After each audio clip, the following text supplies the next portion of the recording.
नमस्कार YouTube family, कशा आहात? मस्त ना. बघा आज मी डाळ तडका आणि नान रोटी दाखवत आहे.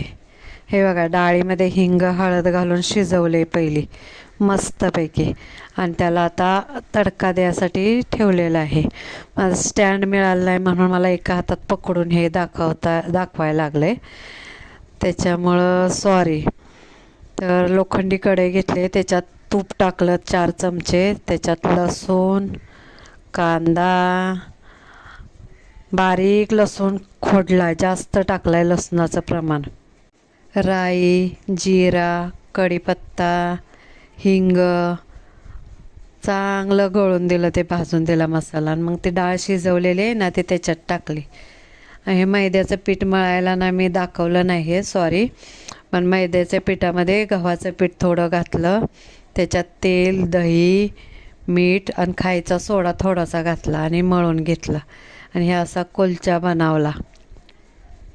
नान बनवले. मग नान टाकायचे ना, त्या बाजूला पाणी लावून लोखंडी तवा घेतला, त्याच्यात ठेवला. हे असं मस्तपैकी भाजला खालच्या बाजूनं स्लो गॅस ठेवला थोडासा, आणि वरती फुगे आल्यानंतर मग फास्ट करून गॅस त्याला उलटा केला. तो काय पडत नाही उलटात केला तवा तरी, पाणी लावलेलं असतं ना त्याच्यामुळं खेचून धरतो. पण गव्हाचं पीठ ह्याच्यामध्ये घातल्यामुळं टेस्टी आणि नरम होतो मस्तपैकी. आणि त्याला लसूण वर खोडून लावला आहे. कोथिंबीर नव्हती म्हणून नाही लावली.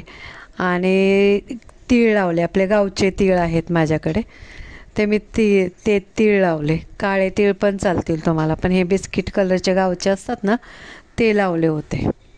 मला गावच्या वस्तू छान वाटतात, खायला आवडतात. असं बघा मस्त भाजला. बनवून बघा एक वेळ. दही, तेल, तूप, मीठ आणि हे घालायचं सोडा, गव्हाचं पीठ व्हायचं, आणि 1 वाटी मैदा असेल ना तर अर्धी वाटी गव्हाचं पीठ घालायचं, आणि या असं सगळं एकत्र करून मस्त मळायचं पीठ, आणि त्याचे हे बनवायचे नान. त्याच्यावरती बटर टाकायचं, असं भाजल्यानंतर बटर टाका, तूप टाका, छान होतो, मस्त लागतो. कसा झाला तुम्ही बनवून बघा, मला कमेंटमध्ये सांगा. माझ्या आवडीने चॅनल बघता त्याच्याबद्दल धन्यवाद.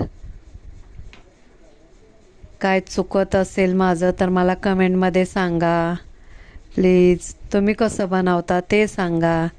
बघा हा झाला माझा नान.